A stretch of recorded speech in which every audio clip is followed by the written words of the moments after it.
Berarti dia belum paham tentang dirinya. Kalau dia paham, dia akan tahu bahwa dalam dirinya ada dorongan untuk mencintai yang lain.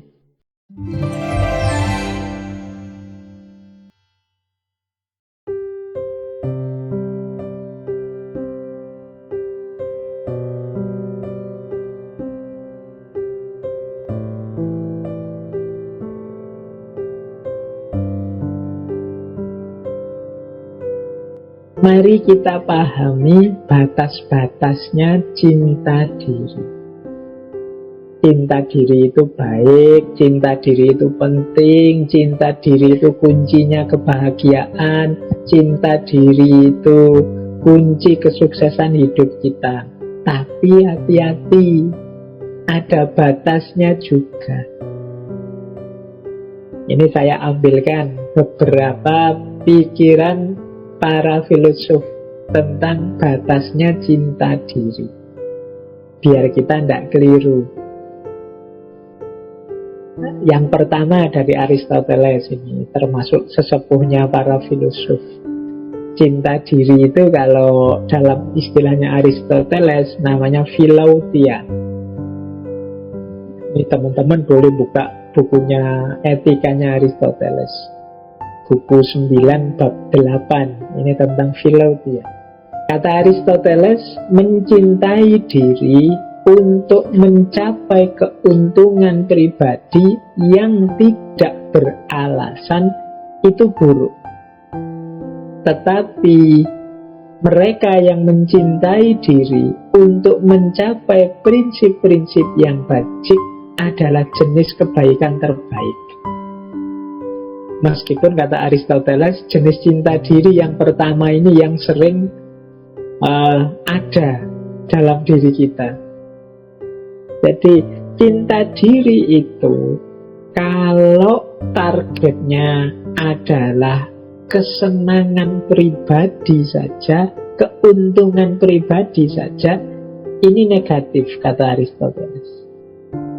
Cinta diri yang baik itu targetnya tidak hanya biar aku senang, biar aku nyaman, tapi juga untuk kebaikan selanjutnya. Misalnya, aku mencintai diriku biar aku percaya diri. Kalau aku percaya diri, aku bisa memberi manfaat banyak, tidak hanya untuk diriku, tapi juga untuk lingkungan sekelilingku. Nah, jadi ini targetnya adalah kebajikan selanjutnya. Tadi kan cinta diri itu diposisikan sebagai dasarnya semua kebaikan, karena berawal dari diri kita. Maka tujuan dan targetnya tidak boleh untuk kepentingan-kepentingan sesaat atau keuntungan yang pribadi saja, tapi harus untuk kebaikan selanjutnya. Dan itulah kebaikan yang terbaik kata Aristoteles. Jadi kita mencintai diri kita ya, tapi cinta kita ini tidak selesai dengan saya sudah mencintai diri kita, Pak. Tidak selesai dengan itu. Tapi setelah aku mencintai diriku, Pak, aku bisa mencintai sesama, aku bisa peduli dengan yang lain, aku tidak egois lagi, dan lain sebagainya. Hal yang sama dikatakan oleh Cicero. Nah, ini filosof Stoik lagi. Dulu pernah kita bahas juga satu sesi. Katanya Cicero, sui amante sine rivali. Pecinta diri yang tanpa saingan ditakdirkan untuk berakhir dengan kegagalan. Pecinta diri tanpa saingan itu pecinta diri yang egois. Nanti kita jelaskan bedanya apa egoisme dengan cinta diri. Jadi pecinta diri yang menganggap dirinya lah satu-satunya, yang penting, yang hebat, yang jago. Orang seperti ini akan gagal, kata Cicero. Ada lagi lebih unik. Kalau ini kata Francis Bacon. Kata Francis Bacon, pecinta diri yang ekstrim itu seperti orang yang membakar rumah hanya untuk membakar sebutir telur. Jadi misalnya kita ingin bakar telur, atau kalau di Jawa mungkin bukan telur, bakar singkong apa bakar itu. Loh, yang kita pakai untuk bakar singkong tadi itu rumah kita. Ini analogi dari Francis Bacon. Orang yang seperti ini apa? Pecinta diri yang ekstrim. Jadi hanya mencari keuntungan dirinya sendiri dan tidak peduli lingkungan sekelilingnya. Ini seperti orang yang bakar singkong dengan bahan bakar rumahnya sendiri. Jadi ini jelasnya apa? Nanti dijelaskan oleh Erich Fromm. Kata Erich Fromm, cinta diri sendiri itu berlawanan dengan mementingkan dirinya sendiri. Orang yang mementingkan diri sendiri, mengabaikan orang lain, itu menunjukkan sebenarnya dia tidak mencintai dirinya sendiri. Mengapa? Karena ia tidak tahu dorongan eksistensial dirinya untuk mencintai. Ia hanya menutupi dan mengkompensasi kegagalannya untuk memahami dirinya secara benar. Jadi, maksudnya Erich Fromm itu begini loh. Kalau kita mencintai diri kita, itu kan berarti kita memenuhi kebutuhan-kebutuhan diri kita. Nah, orang yang benar-benar mencintai dirinya, pasti dia peduli dengan orang lain. Mengapa? Karena dalam diri kita yang fitrah, yang asli, original, itu ada dorongan untuk hidup bersama yang lain, untuk peduli pada yang lain. Justru kalau orang itu egois, hanya mikir dirinya, sebenarnya dia belum mencintai dirinya. Mengapa? Kalau dia mencintai dirinya, dia akan memenuhi tuntutan jiwanya, tuntutan dirinya untuk juga peduli dan mencintai yang lain. Kalau dia hanya mikir dirinya, itu kata Erich Fromm, sebenarnya dia sedang menutupi kegagalannya untuk memahami dirinya secara benar. Berarti dia belum paham tentang dirinya. Kalau dia paham, dia akan tahu bahwa dalam dirinya ada dorongan untuk mencintai yang lain. Dalam dirinya ada dorongan untuk peduli pada yang lain. Jadi kalau ada orang kok egois sekali dan mengatasnamakan cinta diri, itu sebenarnya dia tidak mencintai dirinya. Karena tuntutan dari dalam dirinya untuk peduli pada yang lain tidak dia pedulikan. Berarti dia belum mencintai dirinya. Nah, jadi ini penting dijadikan batas dari cinta diri ini. Jadi cinta diri bukan berarti egoisme, orang yang hanya mikir kepentingannya, tidak peduli kepentingan orang lain. Tapi orang justru buahnya cinta diri adalah kepedulian pada yang lain. Karena diri kita ini secara fitri ada dorongan untuk hidup bersama yang lain, berbagi dan mencintai yang lain. Inilah batas cinta diri. Semoga teman-teman sudah bisa mulai menangkap bahwa orang tidak mungkin bisa mencintai yang lain sebelum dia mencintai dirinya sendiri. Karena kalau kita mencintai diri kita, kita akan memenuhi dorongan-dorongan jiwa, tuntutan-tuntutan jiwa, antara lain tuntutan dan dorongan untuk mencintai sesama. Nah, baik, kita lanjutkan. Mari kita cermati beberapa perbedaan. Teman-teman mungkin sering dengar ya istilah narsis. Nah, ada yang menerjemahkan narsis itu ya cinta diri itu, Pak. Enggak, jauh bedanya antara narsis dengan cinta diri. Ya, nama narsis ini kan diambil dari nama tokoh dalam mitologi Yunani, Narsiskus. Ini seorang anak muda, kalau dalam mitologi Yunani itu yang gantengnya luar biasa. Tapi dia kena kutukan. Bahwa kutukannya apa?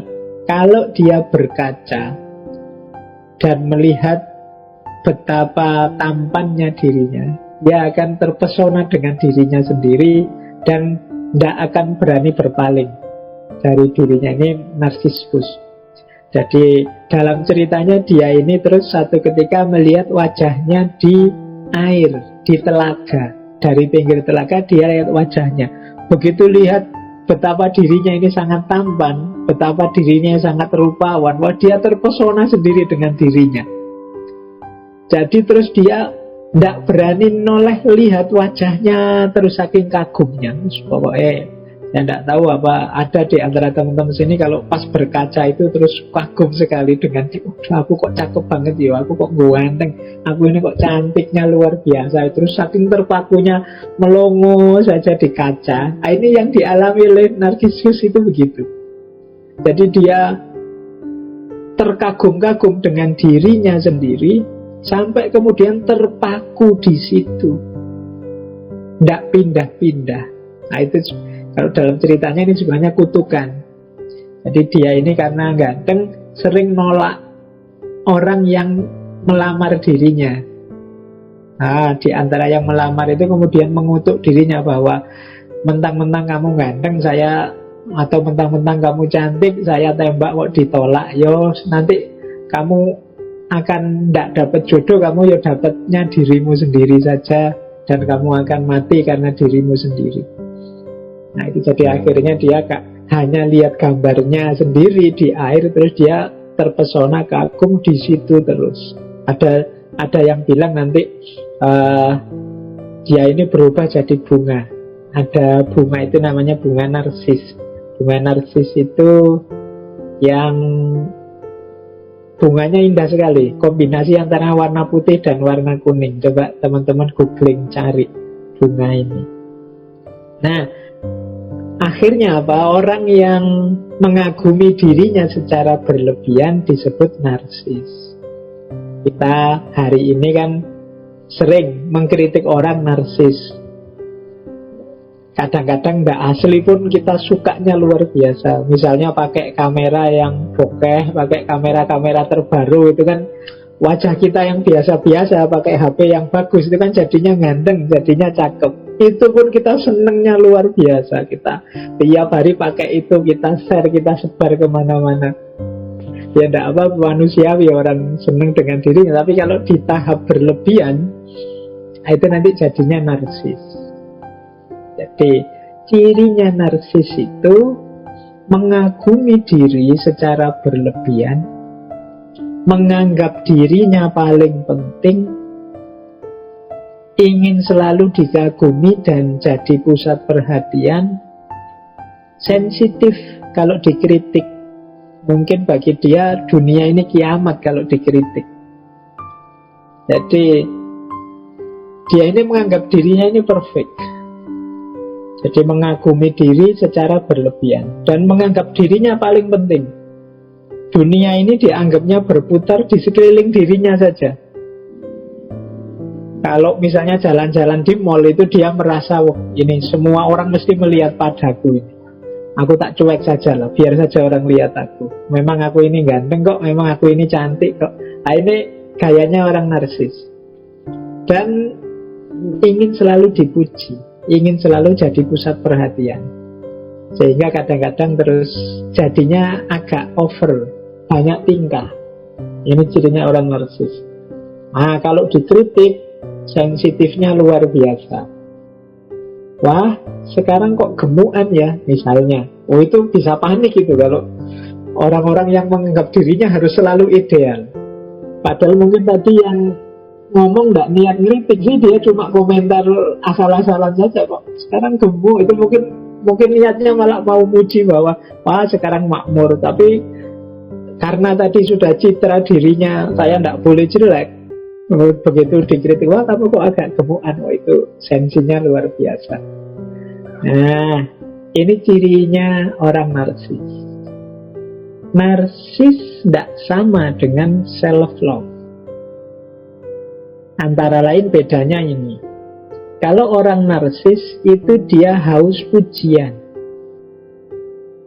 Sebaliknya orang yang cinta diri itu menghargai pujian. Kalau tadi yang hatred mindset, yang membenci diri kan orang yang tidak percaya pujian, selalu nganggap pujian itu palsu dan tidak tulus. Tapi orang yang cinta diri menghargai pujian. Terima kasih sudah memuji saya, meskipun saya tahu saya banyak kekurangannya. Nah, ini gayanya orang yang self-love. Tapi kalau orang narsis, dia lapar akan pinginnya dipuji terus. Kalau tidak ada yang muji, dia akan melakukan apapun untuk membuat orang muji dia. Entah mungkin bikin foto-foto atau melakukan aktivitas kegiatan apapun. Nah, ini narsis. Kalau hari ini sih media untuk orang bisa narsis kan banyak. Teman-teman punya Facebook, Instagram, Twitter, TikTok, dan lain sebagainya. Jadi hati-hati, orang itu bangga dengan dirinya, normal, tapi nanti level narsis tertentu ada jenis gangguan jiwa. Jadi namanya narcissistic disorder. Kalau ini sudah butuh psikiater. Nah, ciri narsis yang kedua, tidak bisa dikritik. Sementara kalau self-love itu terbuka untuk dikritik. Dia sadar banyak kekurangannya. Nah, jadi teman-teman boleh deh introspeksi. Kalau saya pas dikritik itu sikapku seperti apa? Kalau begitu dikritik rasanya seperti nilai diri kita langsung jatuh, muka merah padam, gemeteran. Itu kemungkinan kita punya kualitas-kualitas anggapan tentang diri yang agak berlebihan. Beda dengan orang yang cinta diri. Orang yang mencintai diri ini sadar, yo, aku ini banyak keistimewaan, kekurangannya juga ada. Jadi kritik, terima kasih sudah memberi kritik, jalanku untuk jadi lebih baik. Nah, kemudian orang narsis itu kalau gagal malunya luar biasa, karena dia ini mementingkan citra-citra dirinya.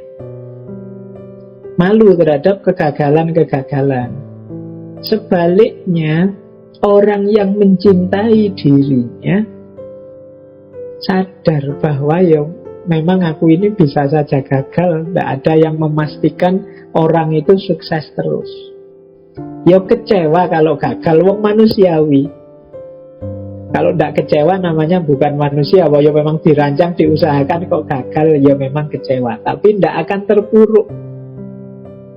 Ya gagal ya diulang lagi. Kegagalan bukan berarti keruntuhan, kehancuran.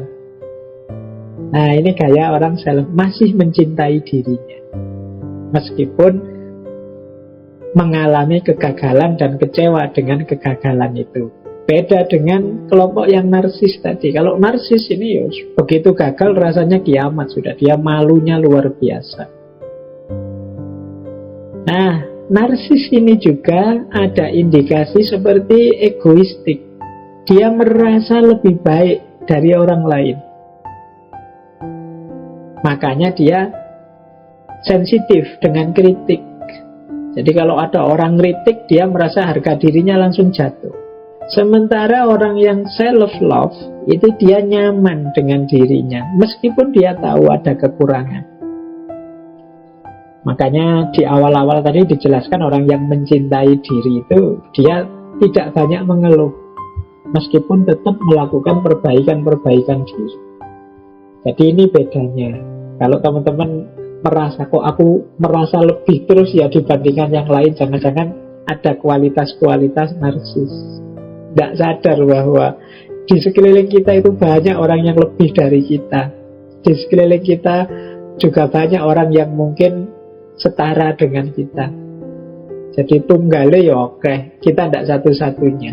Tapi kalau kita merasa kita ini selalu satu-satunya, saya yang terbaik, aku yang paling cakep loh, aku yang paling bagus loh, paling baik loh, kemungkinan kita ada kualitas-kualitas narsis ini. Nah, orang narsis juga hidupnya tergantung yang lain.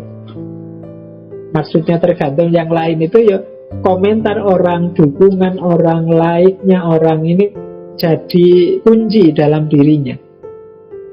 Kayak teman-teman kalau waktu posting itu kan kalau fokusnya teman-teman dalam postingan itu, aku ingin ngecek berapa orang yang jempoli, berapa orang yang komen, berapa orang yang like. Kalau fokusnya ke situ terus, kemungkinan kita punya kualitas ini, tidak independen. Padahal ya kalau kita merasa, wah yang saya sampaikan ini baik kok, terserah orang mau komen apa tidak, mau memberi jempol apa tidak masalah. Manfaat untuk satu orang saja sudah alhamdulillah tidak apa-apa. Nah ini orang yang self love. Jadi menerima dirinya apa adanya secara logis. Tapi bagi yang narsis, dia perlu dukungan.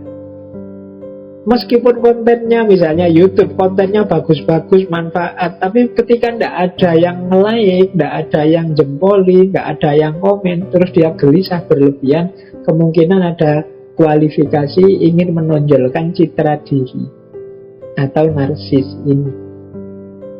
Jadi ini dekat sebenarnya, tapi ya dalam narsisisme ada aspek berlebihannya.